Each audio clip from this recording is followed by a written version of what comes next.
And welcome back to Moving Conversations. I'm Brian Ritchie. Joining me as always is Nora St. John, and we have a special guest today. We'll introduce her in a minute, but for those of you watching on YouTube, you already see her, so she can wave to the audience. But yes, we have an interview today, so we're looking forward to doing that. How are you doing today, Nora?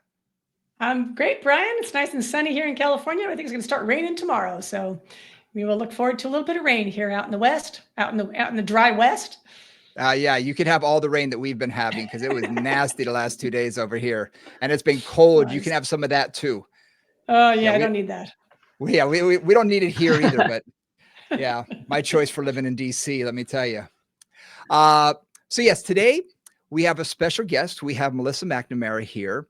Her specialty is kids Pilates, which is something that I didn't really know was out there, but I'm thrilled that it is. And especially for people who, have children who want to get them into movement, it's wonderful. And we're going to get into all of that. Do me a favor, hit the like and subscribe button on the platform of your choice. Also check out our Instagram at Moving Convos, as well as movingconvos@gmail.com is the best way to get in touch with us.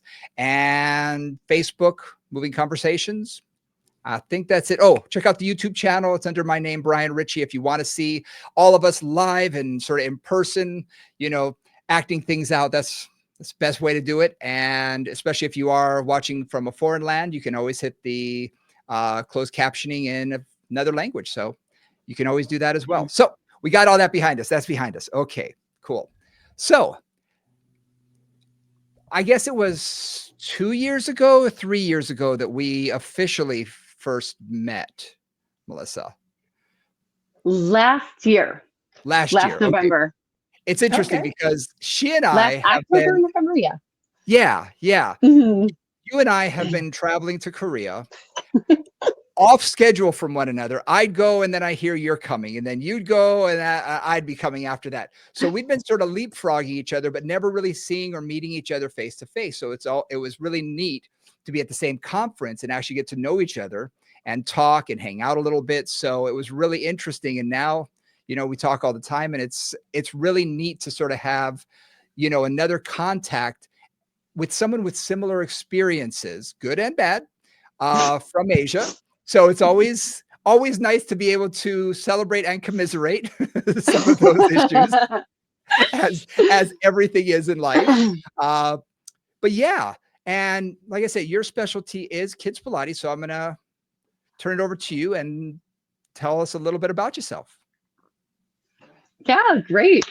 I'm Melissa. I've actually been doing kids Pilates longer than I've been doing Pilates, which is funny and interesting because I've also been doing Pilates for over 20 years. So I started with the kids Pilates actually because I was teaching drama in schools. I was teaching theater and drama in schools. I'm also an improviser, a comedic improviser. So I was improvising and teaching drama in schools, and I got into Pilates from a back injury. So I was working at a Pilates studio as a receptionist and doing as much Pilates as I could at the time. And this was back in 2002, 2003. And I was working and this was in Toronto as well. So I was working in the schools in Toronto doing after school programs and lunchtime programs for kids. And just because I was so involved in Pilates and I was trying to rehab myself with Pilates, I started warming the kids up in my classes by doing Pilates stuff. And then I started integrating it into improv games. So we'd be doing, clap focus or something like that, or we'd be doing freeze into different Pilates moves. And I thought it was really fun. And then eventually I started teaching a little bit of Pilates. And there was a class at this studio already that I worked at in Toronto, this amazing studio, Retrofit Bodyworks. And I know them well. Oh, yes, Yeah. same. That's where I started working as a receptionist. Then I became a manager, and then I ended up being an instructor. Loved the studio. And they had like a family Pilates class that my friend Kirsten was teaching. And one day she was just like, "Do you want to teach it?" And I was like, "Yes." And and the first thing I did for this class was I kicked the parents out. Nice. Not the most common thing to do. But I was like, okay, if this is going to be a successful class, I need the kids to be able to really focus on me and what I'm saying.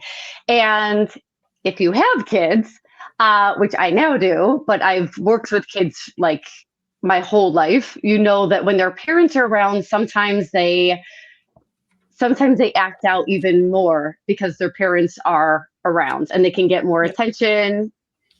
So the first thing I did was make it just a kids class. So I told parents are going to leave. I even we'd put a note on the door that was like kids space only, no parents allowed. So the parents had to drop them off at the door. And from that, I started experimenting with, okay, how do I get kids' attention? How do I get kids to do what I need them to do? And also, what are the appropriate age groups for things?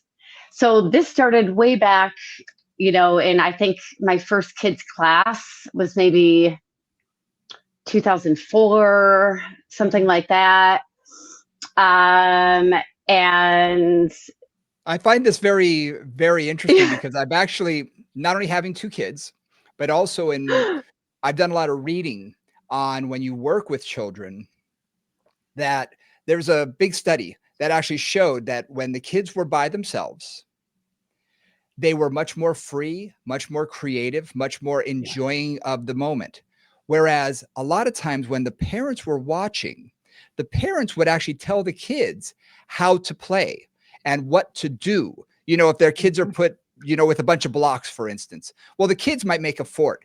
They might, start playing something completely different, but the parents will try and, organize them and say, well, here's what you should be doing. Here, you should be using that like this. That's a ball. You should be using that as a ball. It's like, but I want to use it as this instead. And so it's interesting that you instinctually just said, y'all get out, leave this joint. We're going to have fun. And it allows the kids really to just let their hair down and be much more creative and have fun. So I think that you did that instinctually is just fantastic. And it's something I really, really stick to. And it's something that I teach instructors, because I have this program now where I teach people how to teach kids, because I made all the mistakes first. And so I can tell you all the mistakes. But so what I do, because a lot of parents are like, I'm just going to drop my kid off and I want to know what they're doing. I want to know what I'm spending my money on. Yeah. So what I do is, and I just had this yesterday, actually, at the end of a series. So I do a class, which is maybe 8 weeks or 12 week series for kids. At the end of the series, parents come for a performance. So they're allowed to come in the last 15, 20 minutes of class, and we put on a Pilates performance for them, which also shows, because part of the Pilates for kids stuff is also social skills and teamwork and things like that, that honestly, probably we should be teaching our adults as well. Good point. And so that way the parents can then they're impressed. If they were there every class, they would be like, oh my gosh, what is happening? And it's a lot less pressure for the instructor too, because not every class has to be perfect, because it's not going to be. It's just not going to be perfect when you're working with kids. Never. There's going to be some good classes. There's going to be some classes where you walk away and you're like, what happened? And you're up in the middle of the night thinking about how many prizes you could purchase to bribe them with next time. Again, I'm talking from personal experience. I've made the mistakes. So they come and we do a little presentation, So the parents can see what they've learned, and the parents are really impressed because they're like, oh, they're not just playing, they're actually learning these tools, they're learning these movements, they're putting together these movements into stories. And then I also let them, like yesterday, teach an exercise with a prop. So the child would get to choose the exercise and then choose a prop. And then they'd teach the parents, like, this is swan dive with a flex band. And Awesome. It's great. That way the parents don't feel like they're wasting their money, like they can see what they've invested in. Nice. So, Melissa, a question for you. I've talked to a few people who have worked in this field, and one of the things is, they talk about how kids at different ages need different things in terms of their, both their, and I know that from working with some younger children, not that much younger, in terms of their development, in terms of their physical skills and abilities. Do you feel like you have, like, I'm sure by now I've got a really good sense of, okay, I've got 6 and unders, I've got 7 to 9, I've got like 9 to 12, and understanding what the differences are in all of those. Has that been part of what you've just been working with? Yeah. Oh yeah. And last year I had like the most fabulous realization, and I decided that there was a whole subset group that had to be created just on its own, and that is called the tweens. So Yeah. so basically what I do is I group kids into starting at 4 years old. So Okay. from 4 to 6 years old, I teach a very specific type of class that is called movement stories. So the movement stories are, and this I had started teaching. I was a movement specialist for kids, or a drama movement specialist for kids back in, like, when I was still in college, which obviously was like last year. But this is a lot. This is like, I don't know, 2001. I started teaching in preschools in Toronto with an amazing company called Dramaway. And so I do that now, but I also have added Pilates to that. So for 4 to 6 year olds, we do movement stories. And basically a movement story is everybody follow me. So I start the class with a problem, and I have a puppet that, like, says, oh, we have a problem. And obviously little ones love puppets. And then we go to 3 different places to solve this problem, and we find clues. So for this age group, I need like a puppet. I also need visual tools, so I can show them, we found this thing. Okay, that's, so it's different ways to get their attention. Because if you ask 4-year-olds, like, listen to, if you just say, Herding listen cats. to me, it is like, oh boy, it's so painful. But if you have a visual tool, everybody listens, right? So I have so many tips and tricks for how to teach these different age groups. And I have these specific stories that we go through, and it's like, and I've written this. So this is my next book, because I figured it out. I'm like, it's actually really easy. And that preschool age is really hard to get teachers, because people are so intimidated by the young age. But if you have very specific tools, and if you have like, oh, here's a few stories that really work in terms of movement. I just taught a preschool here in LA. They've made the preschools younger.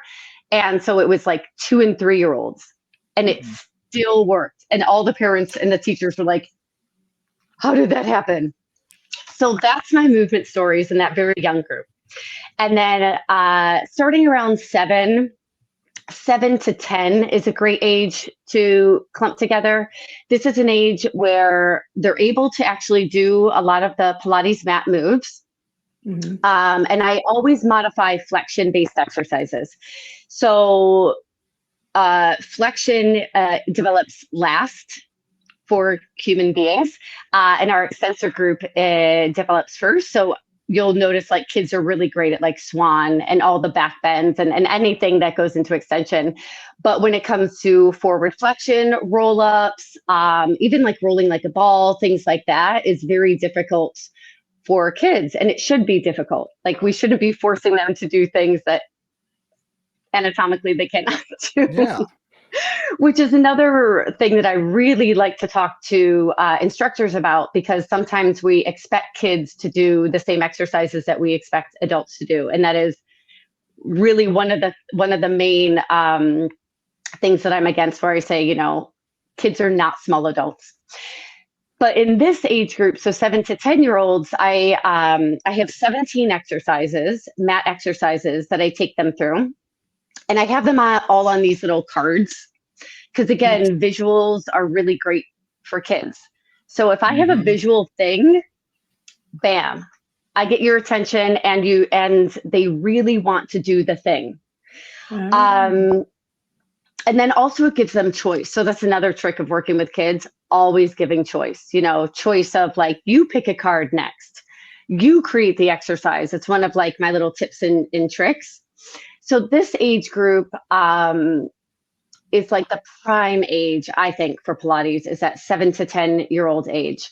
And they want to do the moves. I put them into like little Pilates stories. So it's different than movement stories.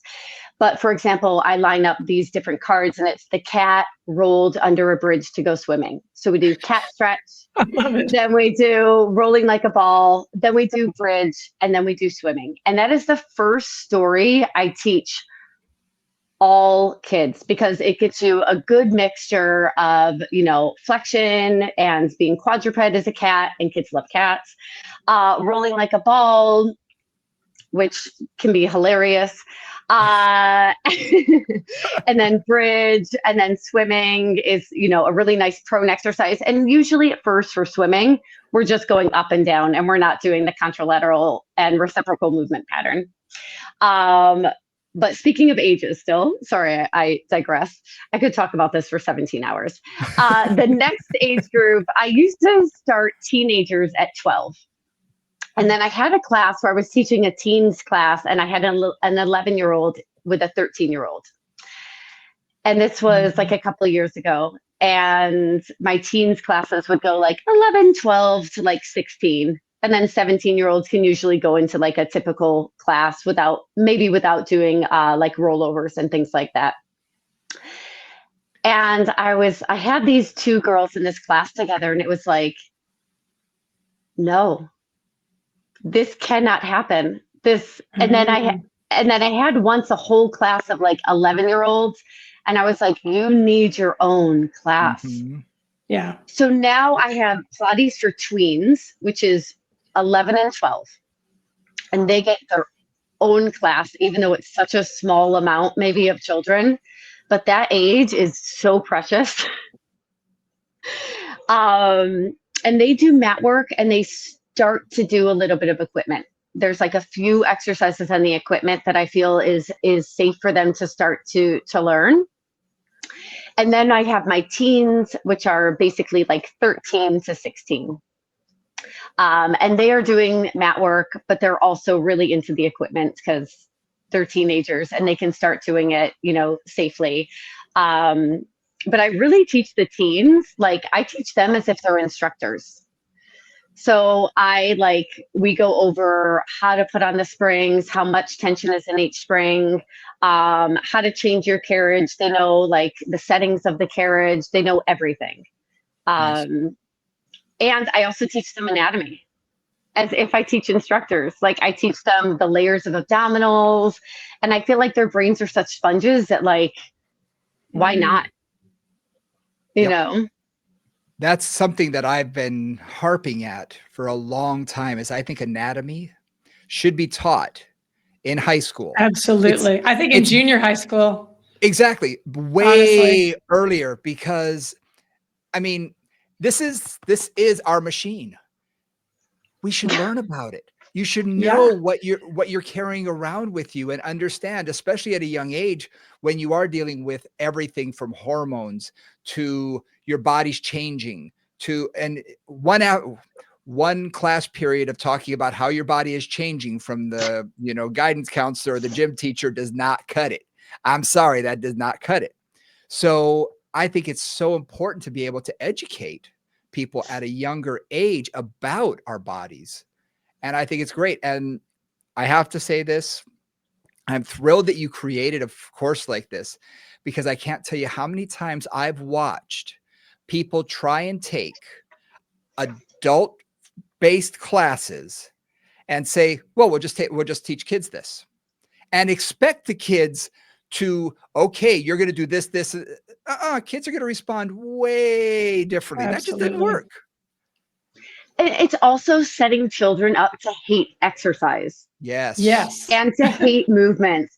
And so, like, I've had parents message me, like sign their kids up and message me and be like, oh, I've looked at your website. It looks like really fun, but you don't have to make it fun for my kids. My kids are really mature. So you can Let's make this not fun. Yeah, the kids are going to love this. Let's make it on purpose, not fun. think it just makes them, if you took your child to a math tutor and said, look, I need my kid to get algebra. Please don't make it fun. Make it like as boring as you can, because I want them to really understand that algebra is serious. Nobody would ever do that. They'd be like, get my kids smart and make algebra fun so that they do it more. You know? So I think it's wild when these parents are like, my child is actually very serious and they're very mature. So you don't have to make it fun. And I'm like, but I want it to be fun. Like, I was just thinking that when you said those cards, I was thinking, why don't other people do it for adults? Because I taught Group X for a number of years, long time ago, former life ago. And one thing my mom taught me, she's in the fitness world, is every now and then a class will come in and there's a funk over the class. Everybody's kind of in a funky mood and just doesn't want to be there, but it's Monday, I got to do this. And she said, bring out all the balls, put it all in the middle. We're going to jog around the balls and then start kicking the balls to each other. And do this for about 5 or 7 minutes while talking things through, or do some arm movements and just have fun. After that 5, 7, 10 minutes, everybody's laughing, everyone's playing, everyone's enjoying themselves.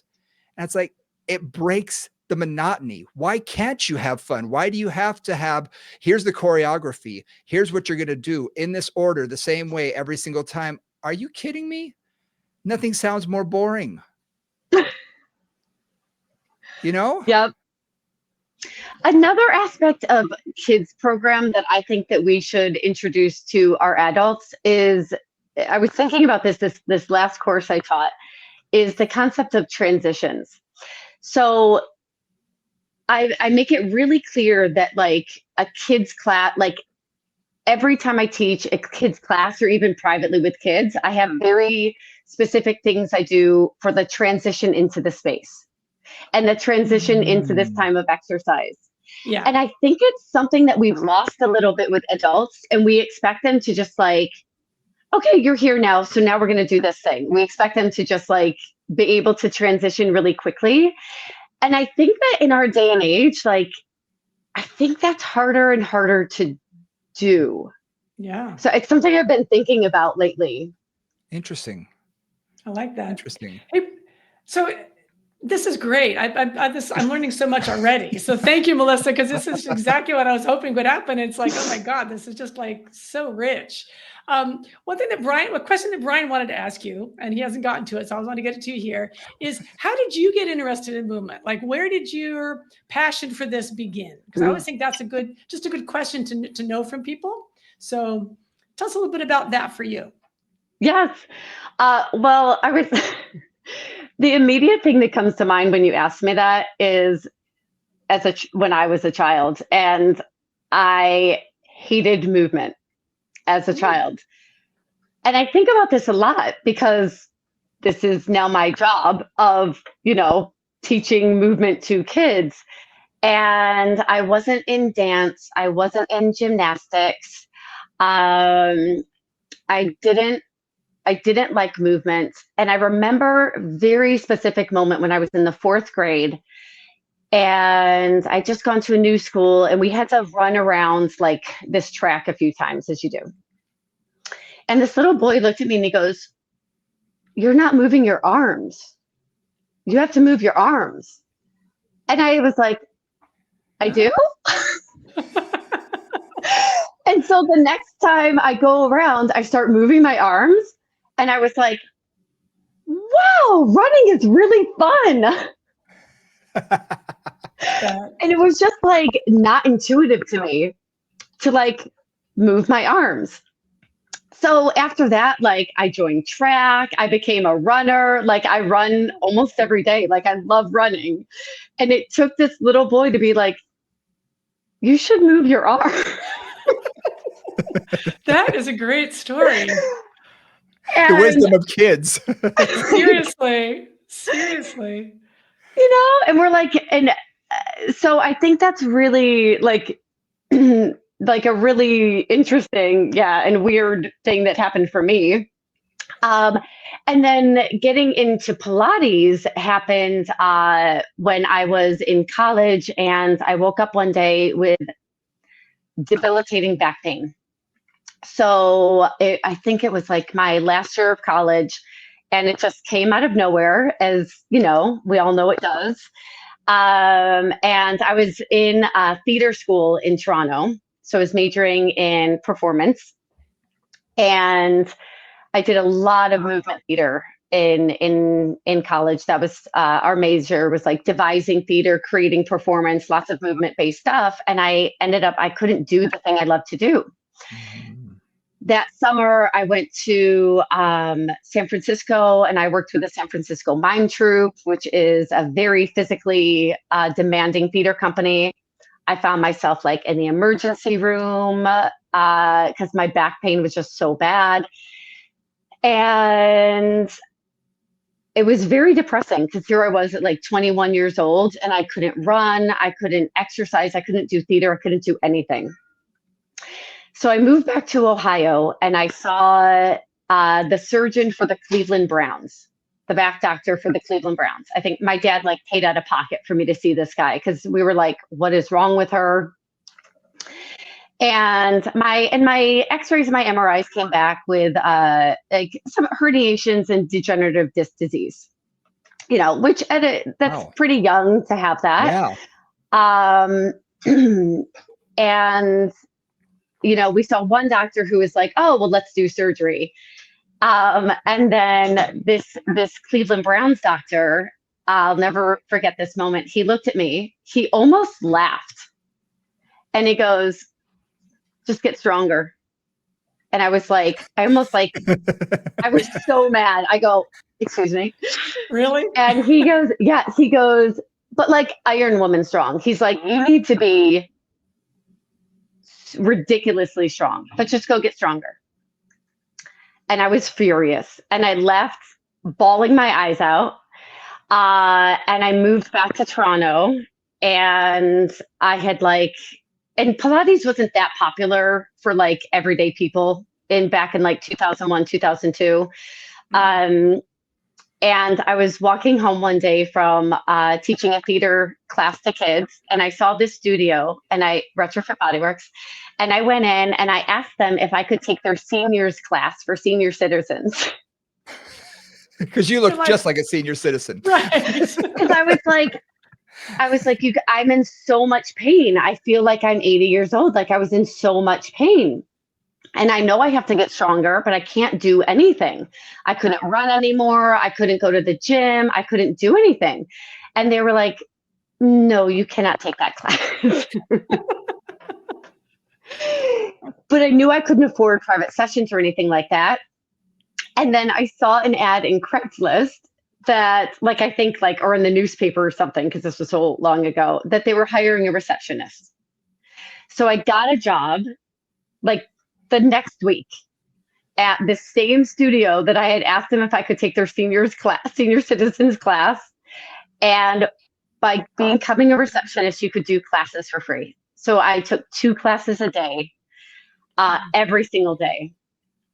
And I started to just really understand my body and just got really, really strong.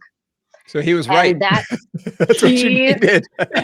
Was 100 times right. And it's so frustrating. And it's so frustrating to tell my clients too, because as Americans, we just want a quick fix. Mhm. Like I wanted Oh, surgery so bad. I wanted surgery. I wanted some magical shot. I yeah. wanted a magical pill. I wanted something. Yep. And it turns out I just needed to become super, super strong and to understand my body. Like it took Yes. me really having to like, I'm a very forebrain type of person. Again, like I need somebody to tell me to move my arms to run. So I needed to like really get in depth to like study anatomy and to like really understand my body in order for me to heal myself. And that's how I got into Pilates. That's how I completely healed my back. You know, I obviously still had degenerative disc disease and I always will, but I have no pain. Yeah. What's interesting is we do as Americans, and I think just as human beings, we want something to be fixed now because I'm in pain, take pain away, please. But, and I tell this to clients all the time who want to rush into surgery. I said, okay, you want to do surgery. I get it. Guess what? You still have to get strong after surgery. You Right. still have to do the work. You can either do it beforehand and maybe not need the surgery, or you can modify your body and then do it afterwards and deal with the consequences and hope everything went right. And sometimes by explaining that, they go, oh, and I say, you're going to still have to do rehab for a year. So guess what? For the next year, you're still exercising, whether you like it or not. And when Yeah. people hear that, they don't like it. But I've had a number of people tell me, oh, okay. And they seem to get it. Like, okay, I still have to work at this. So the fact that, you had to work at it, but you took it far beyond what most people would do. If you're doing 2 classes a day, I mean, you were hardcore, man. You You're wanted this to be committed. fixed. Yeah, which is great. That's fantastic. So Yeah. very cool. Very cool. Uh, Yeah. Tell us about your book. So I have a copy during right here, and it's awesome. Yay! Um, so during the pandemic, there's a couple different types of people in the pandemic. You know, I was Yes. the type of person that was like, okay, well, I'm at home with a 2-year-old, so I guess I'll write a book. I did like a semester of college. I did like my husband and I created like a bunch of videos that went online and like I just and like really filled my space. I was like, what are the things that I've like always wanted to do? And I've been wanting to write this book since I got published in a magazine, I think back in 2004 or something like that for Pilates for Kids. And after that, like I started compiling all my stuff and I was like, I'm going to write a book. And for all this time, I've been like, I'm going to write a book. So during the pandemic, I sat down and forced myself to write a book. And it is, and I have an illustrator in Toronto, Chris Henderson. He's amazing. He's a close friend of mine from theater school. And we collaborated. And then a friend of mine from grad school, I went to grad school in Boulder, Colorado. She helped do the design on the inside, which I was like, I'm not a visual artist person at all. I'm like an everything else type of artist, but not visual. And so it's really super fun. We've It got fun is. pictures. That's just it. It's when you sent this to me a while ago, I started looking at it saying, wait a minute. It's written almost as though it were drawn by kids for kids, which is fantastic because it's so friendly. It's so like, oh yeah, it sort of made sense. And I had just written a book, so I was sort of, I understood the process of it. I'm thinking, this is genius. It really is. It's so smart to make it so easy for people to pick up, understand. And if you're working with kids, the last thing a kid wants to be done is lectured to.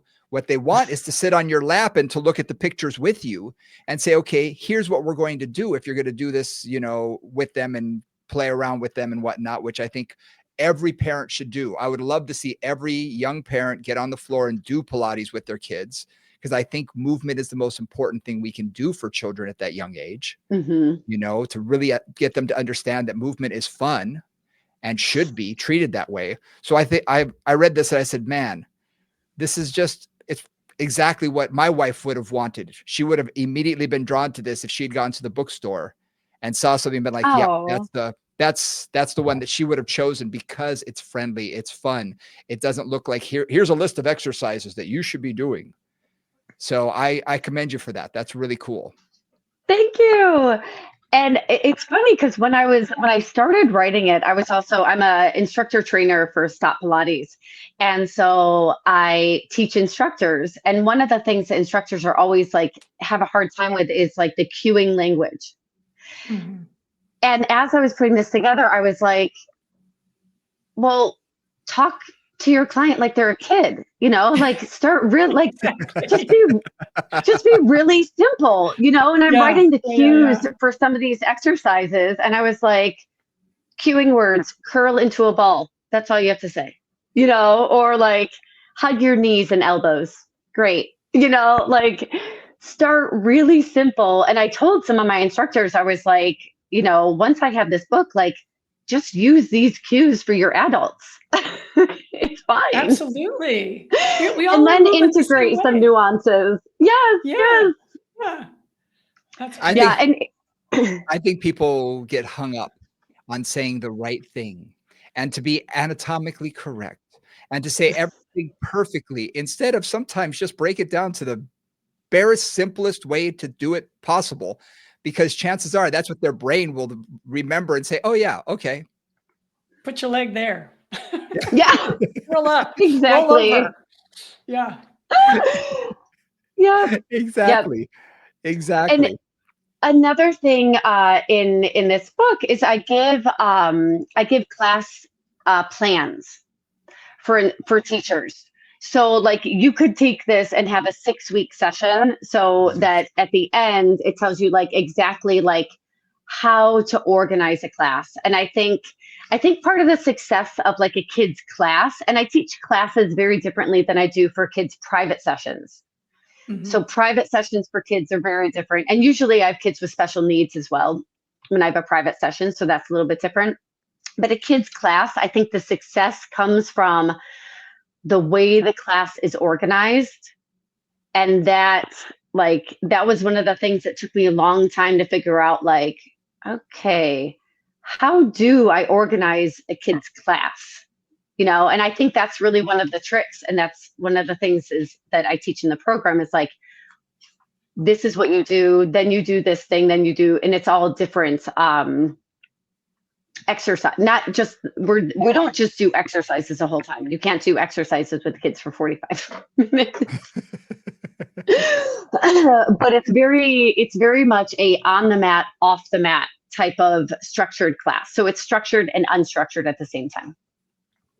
Nice. So what I'm hearing, which is really great, is several things. One is, I know from having written a bunch of things and understanding instructor training and that kind of stuff, you've taken your experience and you've been able to articulate it, right? Which is what is so clear. What's coming through you is that you've been able to take all these years of working with kids and then kind of understand like, well, why do I make those choices? And then be able to articulate those, which is amazing.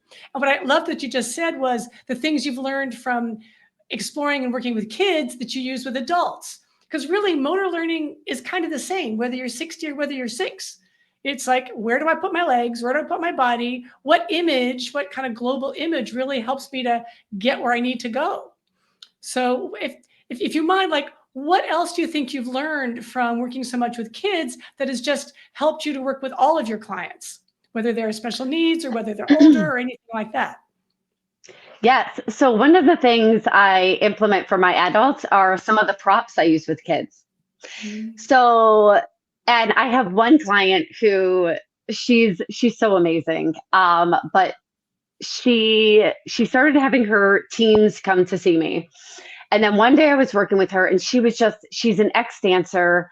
And anytime we talked about like neutral pelvis or anything, she would just get so frustrated, and she was just like, oh, is it this? Is it this? Is it this? And she really would overthink it. and here I am just being like, just don't worry about it. And she's like, I have to worry about it. Right. Yes. Right. Like that's her I brain. had one of those I'm today. like, yeah, I'm like, you're doing great. Like, I think you're really getting it. And I'm a pretty positive teacher, but to her, she just felt like she needed all the things. And so what I use with my teenagers, even my teenagers, is I take these toy boats that you use in the bathtub. And we use that to teach neutral.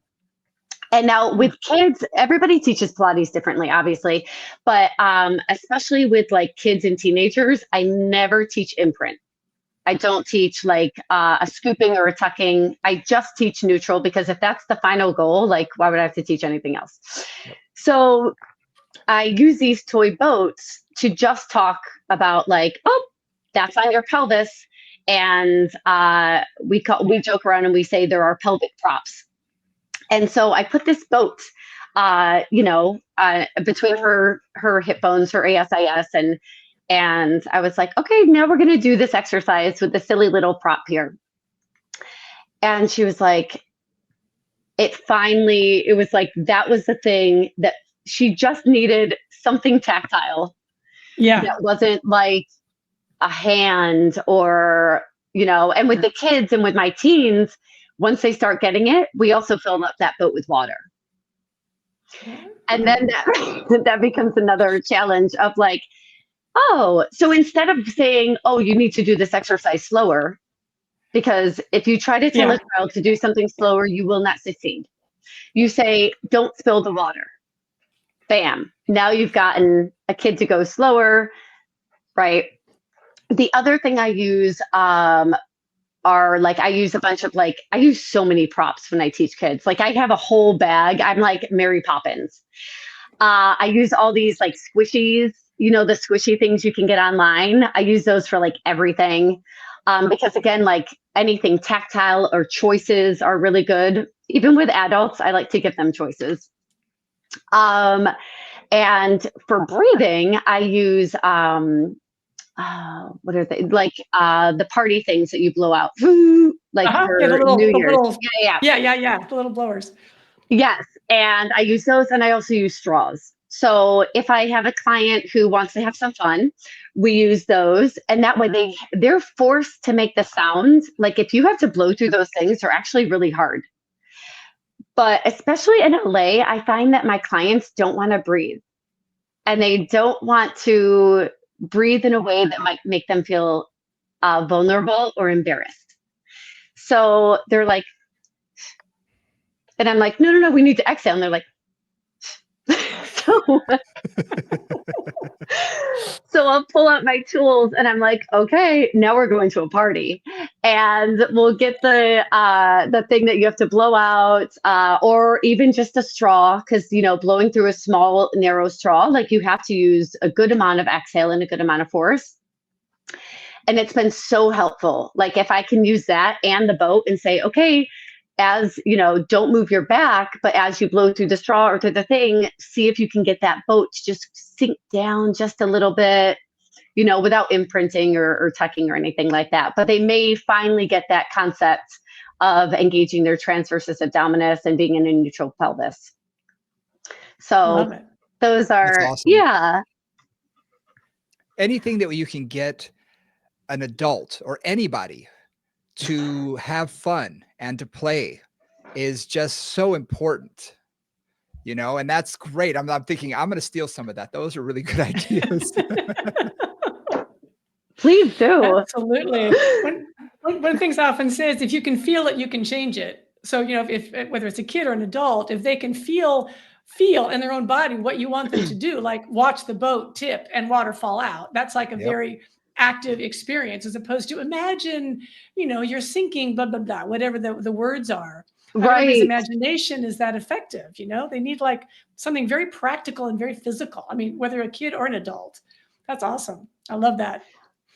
I have these reformer stories I do with like the jump board.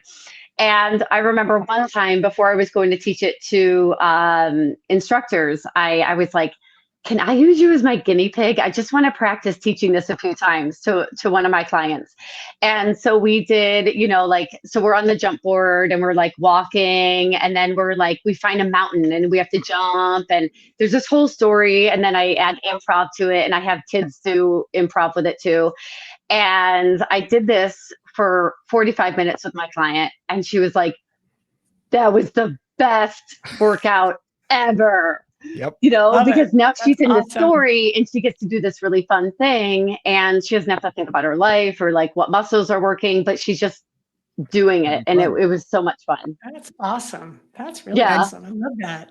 And you've brought fun to it. That's awesome. Making it fun and engagement and imagination, like that's fully engaged. That's what we're always looking for, is paying attention. As Joseph Pilates said, if you pay attention, you get a lot more out of it if you don't pay attention. And that really just involves the whole being. Their brain is working, their mind, their imagination's working, their body's working, and they're all coming together. That's awesome. That's as powerful as you can get in terms of teaching movement. And it really helps it sink in. And how often as adults, are people asked to be creative? Are people asked to use their imagination and to have fun and to do something that's a little silly? Because we all want to be very mature, and I am a CEO for a company, and then they're not asked to be silly. But everybody has that little kid still inside of them. And I see this with parents all the time. When my kids were younger, we'd be at the park and you'd see the very serious ones trying to tell their kid, you should, and everything. And I'm playing, I'm jumping all around, I'm swinging, and it's like, have fun with them. You can always tell the ones who just dove right in and had fun with their kids. The kids appreciated that a lot more than the ones that just sort of stood there, almost like they're being watched and, graded on how they played. And that's no fun. You want a fun parent. And I think we need excuses sometimes to come out of our shell and to just enjoy ourselves. And that's a wonderful way to do it. Well, and in terms of movement, it's like the only way you're going to get a client to keep coming back is if they learned something or enjoyed something or felt something. Right? If they're bored, if you're just doing what you've always done, or and you like every client's got to have that reason to come back. Yep. And again, I'm sure for you too, Melissa, and I know you, Brian. So many of our clients, we have to teach them to love movement again, or love it for the first time, because they've either had bad experiences or they're just not in their body or whatever. And a lot of our job is to make them just really enjoy it, because if they do, then they commit, they come, they move on, they learn the stuff, they keep coming, and they make improvement. And if you think about kids, you said it yourself. And for me, I was always the biggest kid in school. I was always the most, I hated PE class, couldn't stand it because I was always the one tortured. I was the last picked. I was the one tortured, and which makes everybody laugh. That like this is what you do for a living. You hated this. It's like, yeah, but I wasn't introduced to it in a way that made it fun. It was always, here's what we're doing today. And a lot of gym teachers still do that. Yeah. And what you're doing is making movement enjoyable for kids at a young age so that they can have fun and enjoy the process and not see it as, here's what you have to do. You have to exercise. And it's not torturous. It's enjoyable.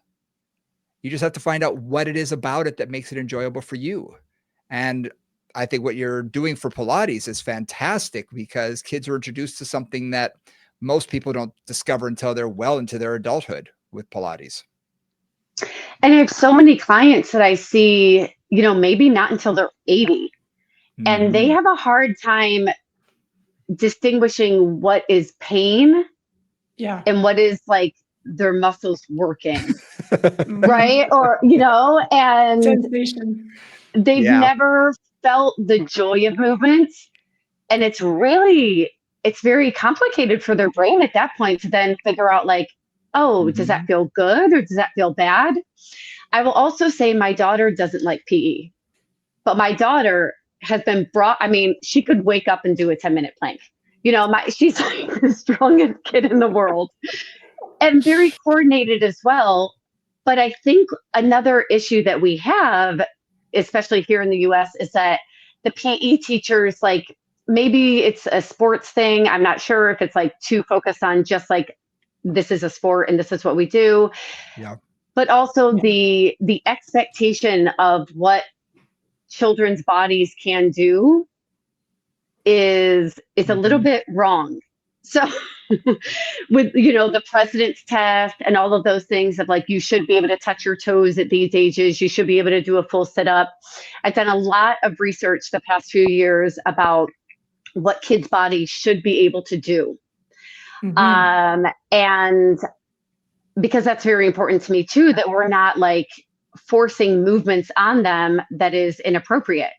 So if we're taking, and the kids in high school, my high schoolers coming in, they're like, I hate PE because we do all these sit-ups and it hurts my neck.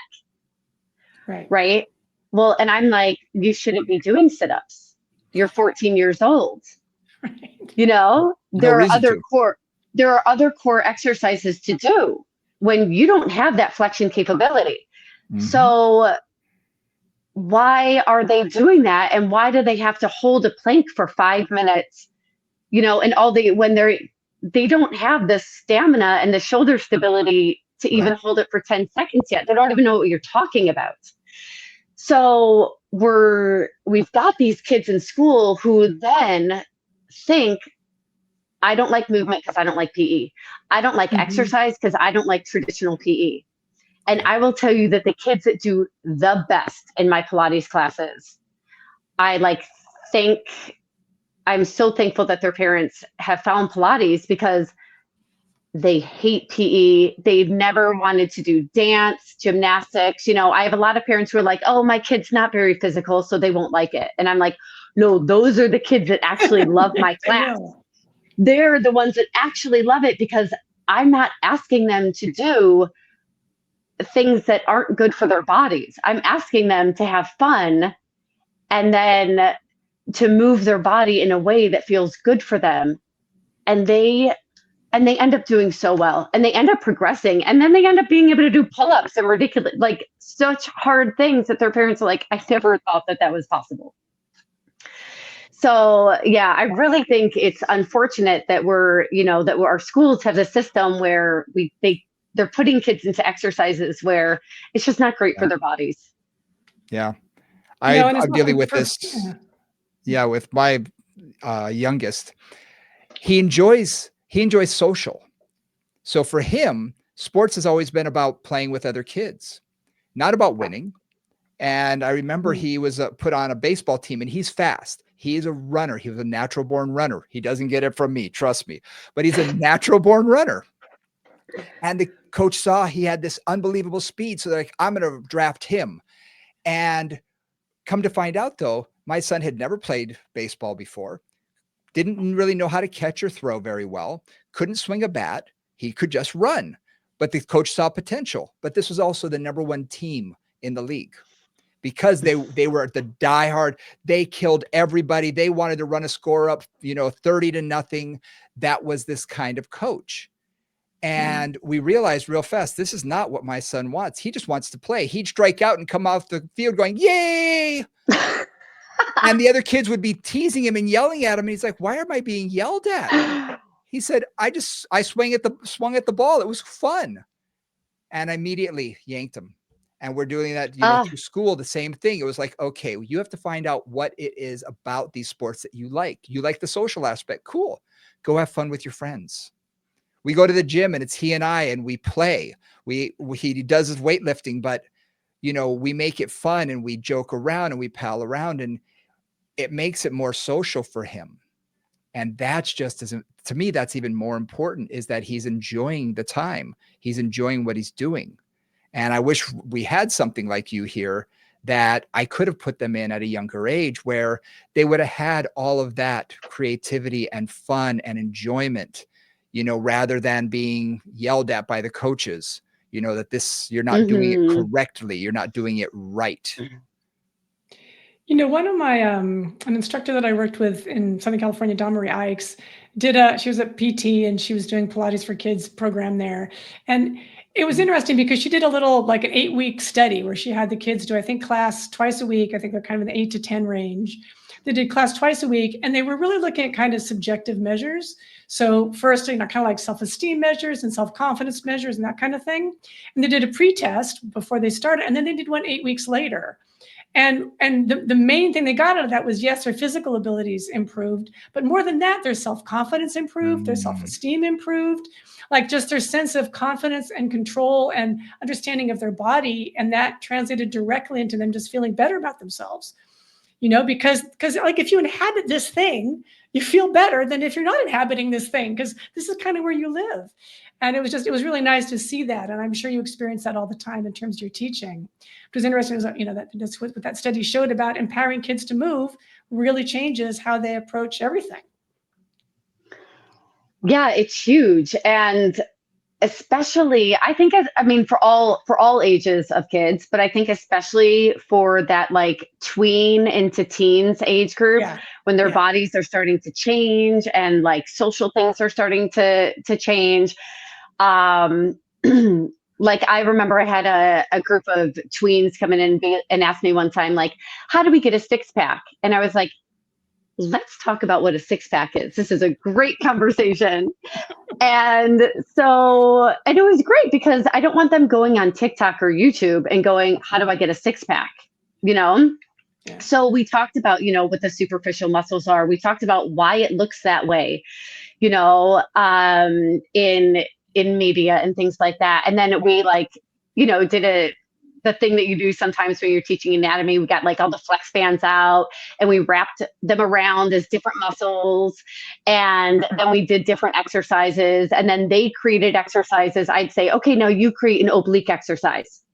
And so they could create one based on like where the bands were and how the muscles contracted. And I think it would have been a really big deal when I was a teenager. Because I think understanding why things are the way they are, or understanding why my body looks like this, is really important. Yes. And I think that's that way for everybody. My staff sort of jokes at me that I'm always lecturing, and it's not lecturing, but I'm always teaching with my clients. I want them to know their body. To me, it's not like someone's injured or hurt, so they come to me like they would take their car to a mechanic and just basically drop it off, leave it there, and come back a week later. No, you have to live in this thing. You need to understand it. And you need to understand the reason we're doing these exercises is because I want you to do this, this, this, and this, and it's going to help you in everyday life. And once they get that understanding, they can own it. And it makes them responsible for them getting better.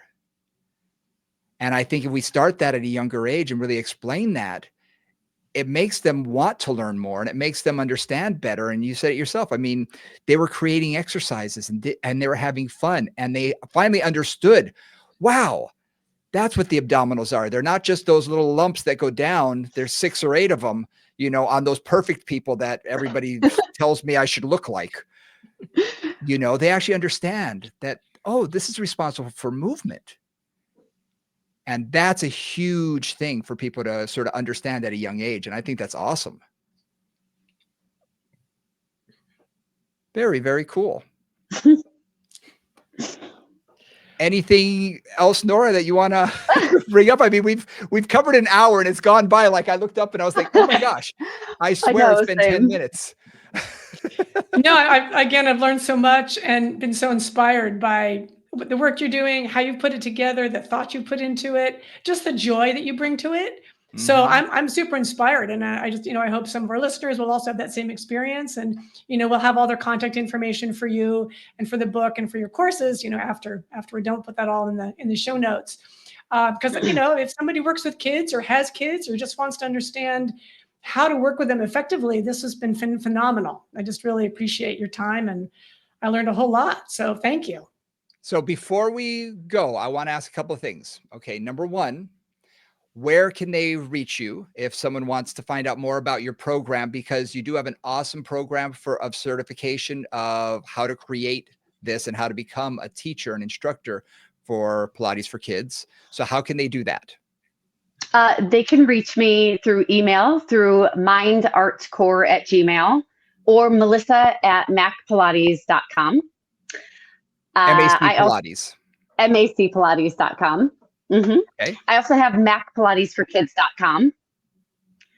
And Instagram is really easy. People can even message me on Instagram. And my students, people who once they train with me, I always say like that's an open door too. So you could be teaching a class or have a kid and then like not know what to do with them or have a situation come up. And I have people all over the world message me and go, "This situation came up in a class. How Yep. do I deal with it?" Nora and I go through that all the time. Yeah. And I'm really happy to help guide people.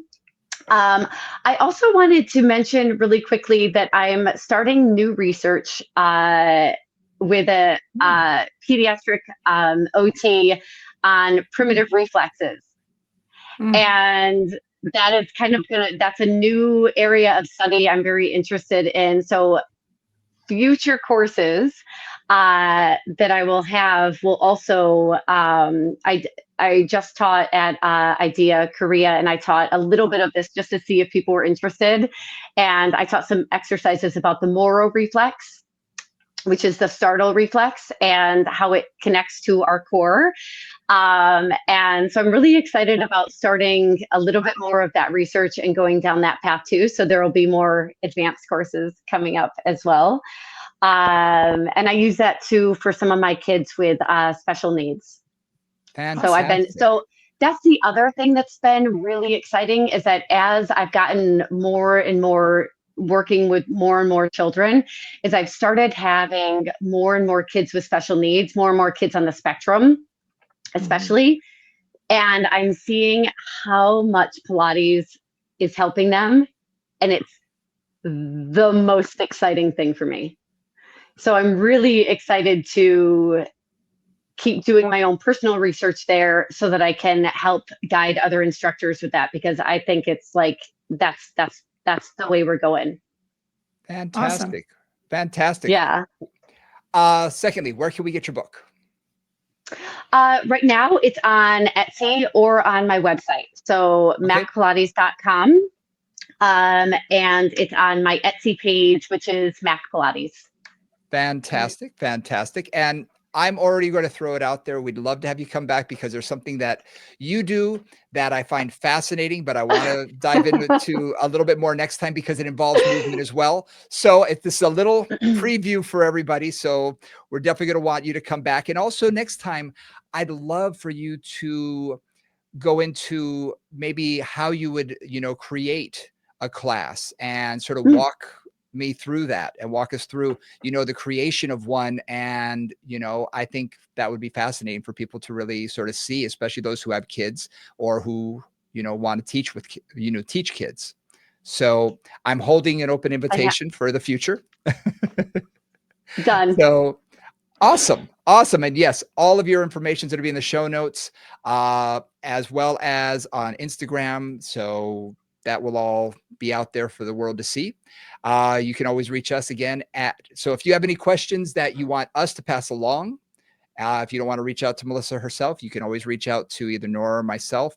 Movingcombos@gmail.com is the best way to get in touch with us. Do hit the like and subscribe button, and do us a favor. If you like the show, put it in, the comment section, because believe it or not, every comment that's said, helps our algorithms, help bounce, build us up. So we really appreciate it. Thank you so much, Melissa, for coming on today. Awesome.